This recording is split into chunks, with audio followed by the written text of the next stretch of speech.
தினம்தோறும் விளக்கேற்ற நல்ல எண்ணெய் இதயம் நல்லெண்ணெய்.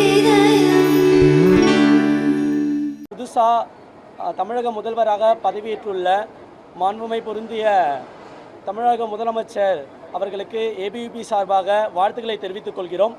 இன்றைக்கி தமிழ்நாட்டில் இருக்க ஒவ்வொரு சின்ன சின்ன கல்வி பிரச்சனைகள் முதற்கொண்டு அனைத்து விதமான கல்வி பிரச்சனை தமிழ்நாட்டில் உள்ள அனைத்து ஏபிவிபி பொறுப்பாளர்களோடு கலந்து ஆலோசித்து ஒரு 24 பக்கங்கள் கொண்ட பல்வேறு விதமான கோரிக்கைகளை உருவாக்கி அந்த கோரிக்கையை இன்று மாண்புமை பொருந்திய தமிழக முதலமைச்சர் அவர்களோடு நம்ம முறையிட்டு இருக்கோம்.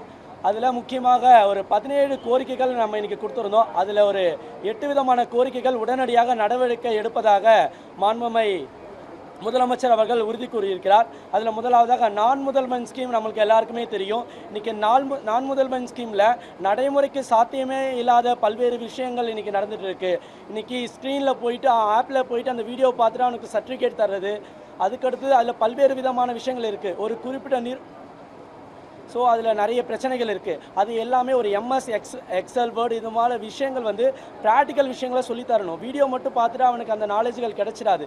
இது போல் பல்வேறு விஷயங்கள் அதில் சொல்லியிருக்கோம்.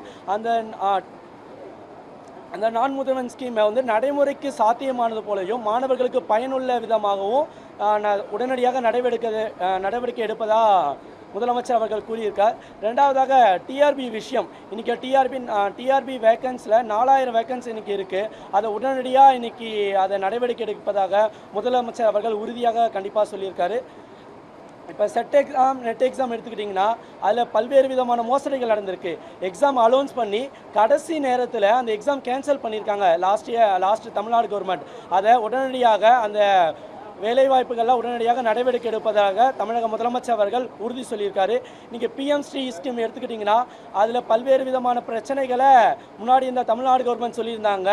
இந்த கவர்மெண்ட் உடனடியாக நடவடிக்கை எடுப்பதாகவும் அதை தமிழ்நாட்டில் நடைமுறைப்படுத்துவதற்கான சாத்தியங்களை பற்றி டிஸ்கஸ் பண்ணி நம்ம கண்டிப்பாக நடவடிக்கை எடுப்போம்னு சொல்லியிருக்காரு. அதுக்கடுத்தது இன்றைக்கி தமிழ்நாடு கவர்மெண்ட் காலேஜஸில் கெஸ்ட் லெக்சர்ஸோட பிரச்சனை நம்மளுக்கு எல்லாருக்குமே தெரியும்.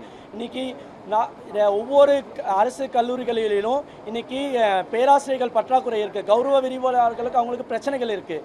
இன்றைக்கி அவங்களுக்கு ஊதிய உயர்வு ப்ளஸ் அவங்களுக்கு பணி நிரந்தரம் இது போல் பல்வேறு பிரச்சனைகள் இருக்குது. இதுக்கு எல்லாத்துக்குமே அவர்களுக்கு பணி நிரந்தரம் மற்றும் அவருடைய ஊதியம் சம்மந்தப்பட்ட பல்வேறு விதமான விஷயங்களை இன்றைக்கி அவர்கிட்ட முறையிட்டு இருக்கோம்.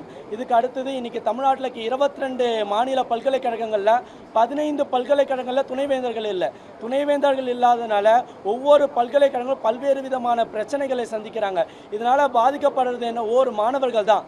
இன்றைக்கி டிகிரி வாங்குறது கூட ஒரு பட்டமளிப்பு விழா நடக்காமல் இருக்குது இன்றைக்கி ஒவ்வொரு கல்லூரி மற்றும் பல்கலைக்கழகங்களில். இதுக்கு எல்லாமே உடனடியாக நடவடிக்கை எடுப்பதாக மாண்புமை தமிழக முதலமைச்சர் அவர்கள் உறுதி சொல்லியிருக்காரு.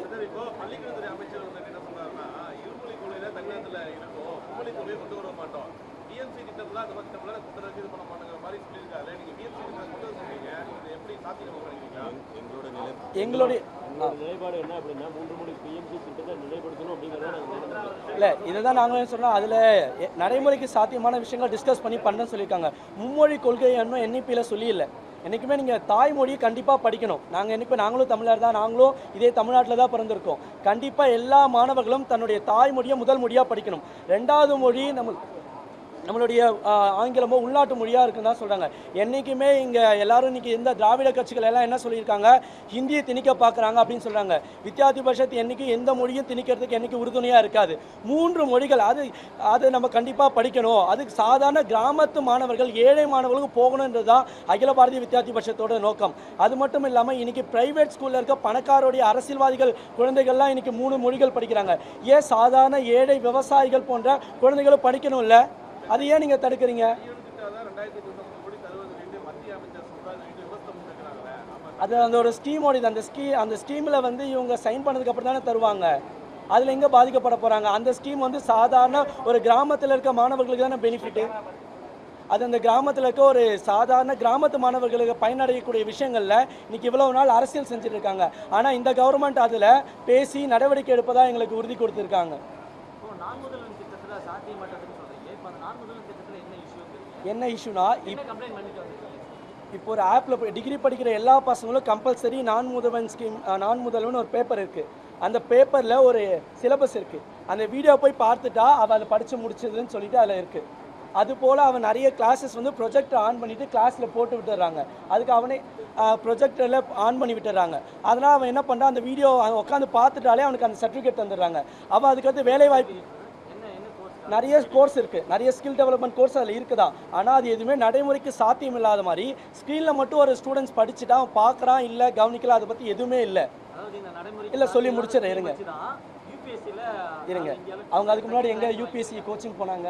இதிலேயே ஆரம்பத்துலேருந்து சாதாரண ஒரு கிராமத்து மாணவன் எடுத்தவொன்னே நான் முதல்வன்லேயே வந்து படித்து அவன் யூபிஎஸ்சியும் டிஎன்பிஎஸ்சிகளும் பாஸ் பண்ணானா. ஸ்கில் டெவலப்மெண்ட் அதை தான் சொல்கிறேன். அந்த ஸ்கில் டெவலப்மெண்ட் ப்ராக்டிக்கலாக இருங்க, அந்த டெவலப்மெண்ட்டை ப்ராக்டிக்கலாக பண்ணணுங்கிற விஷயம் தான் சொல்கிறேன். நான் முதல்வர் திட்டம் நாங்கள் வேண்டாங்கிற விஷயம் தான் சொல்லலை. ஸ்கில் டெவலப்மெண்ட் பண்ணுங்கள், அதை ப்ராக்டிக்கலாக சொல்லிக் கொடுங்க மாணவர்களுக்குங்கிற கோரிக்கை தான் முதலமைச்சர்கிட்ட வச்சிருக்கிறோம். கண்டிப்பாக அதில் நடவடிக்கை இருக்கிற முதலமைச்சர் சொல்லியிருக்கிறாங்க. அதே போல் இண்டஸ்ட்ரியல் விசிட்டு, அதுக்கடுத்து லா காலேஜ் ஸ்டூடெண்ட்ஸ் கோர்ட் விசிட், இந்த மாதிரி நிறைய விஷயங்கள் இருக்குது. அந்த ஸ்கீமில் வந்து அவன் வீடியோ மட்டும் பார்த்துட்டு சர்டிஃபிகேட் தாங்க. நாளைக்கு வேலைக்கு போகும்போது நிறைய ப்ரைவேட் கம்பெனிஸ் அதை எடுத்துக்க மாட்டேங்கிறான். ரீசன் என்ன, அவன் வீடியோ பார்த்துட்டு வரான்னு அவங்களுக்கே தெரியும். இப்போ எம்எஸ் வேர்டு, எக்ஸல் இந்த மாதிரி நிறைய கோர்ஸாக சொல்லி தராங்க. யாருக்கு? ஹிஸ்ட்ரி ஸ்டூடெண்ட்ஸ்க்கு. அவனுக்கு அவன் போயிட்டு ப்ராக்டிக்கலாக லேப்டாப்பில் உட்காந்து ப்ராக்டிக்கலாக செஞ்சு பார்த்துருந்தா தான் அவனுக்கு அந்த நாலேஜ் வரும். வீடியோ பார்த்துட்டு வரும்போது அவனுக்கு எப்படி வரும்? ஸோ அந்த மாதிரி விஷயங்கள், பிரச்சனைகள் இருக்குது நான் முதல்வரில். அதோட மட்டும் இல்லாமல் நாங்கள் முதல்வரை சந்தித்து என்ன சொல்லியிருக்கோம் அப்படின்னா, தமிழ்நாட்டில் மிகப்பெரிய அளவில் ஒரு அரசியல் புரட்சி ஏற்பட்டிருக்கு. அது யார் மூலமாக ஏற்பட்டிருக்கு அப்படின்னா ஜென்சி தலைமுறையால் தான் ஏற்பட்டிருக்கு. அந்த ஜென்சி தலைமுறைக்கு அவங்களோட உரிமை, நாட்டில் தமிழகத்தில் யார் ஆட்சி பண்ணணும் அப்படிங்கிற ஒரு விஷயத்தை இன்னைக்கு முடிவு பண்ணியிருக்காங்க. அத்தகைய தமிழக முதல்வரை நாங்கள் சந்திச்சுட்டு இன்னொரு கோரிக்கையை என்ன வச்சோம் அப்படின்னா, அவங்களுக்கு வாழ்த்து தெரிவிச்சுட்டு மாணவர்களுக்கு மாணவர் பேரவை தேர்தல், அதாவது ஸ்டூடெண்ட்ஸ் கவுன்சில் எலெக்ஷன் கண்டிப்பாக வைக்கணும். அவர்கள் தமிழகத்தை யார் ஆட்சி பண்ணணும்னு சொல்லக்கூடிய அளவுக்கு இன்னைக்கு வந்து முக்கியமான முடிவுகள் எடுத்துட்டு இருக்காங்க. ஆனால் அவங்களுக்கு தேவைகளை பூர்த்தி செய்யும் விதமாக என்ன இல்லை அப்படின்னா, அவங்களுக்கு தேவைகளை கல்வி நிலையங்கள், அவங்க படிக்கக்கூடிய இடத்துல அவங்களோட உரிமைகளை பார்க்க முடியாத ஒரு சூழல் இருக்கு. அதனால ஸ்டூடெண்ட்ஸ் கவுன்சில் எலெக்ஷன் அப்படிங்கிறத கண்டிப்பாக வைக்கணும். வைக்கும்போது இன்னும் திறமை வாய்ந்த, அரசியல் புலமை வாய்ந்த, தங்களோட பிரச்சனையும் சமூகத்தை பார்த்து என்ன பிரச்சனை இருக்குதோ தீர்வு கொடுக்கக்கூடிய மாணவ சமுதாயத்தை தமிழகத்தில் இன்னும் அதிகமாக உருவாக்க முடியும் அப்படின்ட்டு ஸ்டூடெண்ட்ஸ் கவுன்சில் எலெக்ஷன் அனைத்து கல்வி வைக்கணும் அப்படின்னு நாங்கள் வந்து கோரிக்கை வச்சோம். அதுக்கு தமிழக முதல்வர் அவர்கள் அதை வந்து கண்டிப்பாக இதை நடைமுறைப்படுத்துவோம் அப்படின்னு சொல்லியிருந்தாங்க. அதோடு மட்டுமல்லாமல் பல்கலைக்கழகத்தில் முக்கிய முடிவுகள் எடுக்கக்கூடிய சிண்டிகேட், செனட் ஆகிய இடங்களில் இதற்கு முன்பு இருந்தக்கூடிய அரசாங்கத்தில் உள்ளக்கூடிய முக்கியமான அமைச்சர்கள் அரசியல் தலையீடு அப்படிங்கிறது அதிகமாக இருந்துச்சு. எம்எல்ஏஸ்லாம், லோக்கலில் உள்ள எம்எல்ஏஸ்லாம் அதில் வந்து செனட் மெம்பராகவும் சிண்டிகேட் மெம்பராகவும் இருக்கக்கூடிய ஒரு சூழல் ஏற்பட்டுச்சு. ஆனால் அதை வித்தியார்த்தி பட்சத்து வன்மையாக கண்டித்து அரசியல் தலையீடு அப்படிங்கிறது கல்வி நிலையங்களில் இருக்கக்கூடாது அப்படிங்கிறதுக்காகவும் இந்த மாணவ பேரவை தேர்தல் மூலமாக தேர்ந்தெடுக்கப்படக்கூடிய மாணவ தலைவர்களை அந்த சிண்டிகேட் செனட்டில் வந்து உறுப்பினராக சேர்க்கணும் அப்படிங்கிற கோரிக்கை வச்சுருக்கோம். ஏன் அப்படின்னா, மாணவர்களுக்காக தான் கல்வி நிலையங்கள் இருக்குது. அந்த கல்வி நிலையங்கள் என்ன சூழல் இருக்குது அப்படின்னு பார்த்தோன்னா, இன்னைக்கு அங்கே வந்து அவங்களுக்கு முடிவெடுக்கக்கூடிய, அவங்க என்ன படிக்கணும், எப்படி நடக்கணும் அப்படிங்கிறக்கூடிய திட்டம் தீட்டக்கூடிய இடங்களில் வந்து மாணவர்களுக்கான அந்த ஒரு வாய்ப்பு இல்லாமல் போது. இந்த மாணவ பேரவை தேர்தல் நடத்தும் போது என்ன ஆகும்னா, அவங்களுக்கான தலைமைத்துவமும் அவங்களுக்கு தேவையான அந்த லீடர்ஷிப்பும் கிடைக்கும். அதோடு மட்டும் இல்லாமல் தனியார் பள்ளிகளில் என்ன பண்ணுறாங்க அப்படின்னா, எதாச்சியாக அவங்களுக்கு விருப்பப்படி என்ன பண்ணிட்டு இருக்காங்க அப்படின்னா, அவங்க பாட்டுக்கு கட்டணம் வசூல் பண்ணிட்டு இருக்காங்க. அதுக்கான ஒரு கமிட்டி இருக்குது, ஆனால் அது எந்த மாதிரி செயல்படுது அப்படிங்கிறது தெரியல.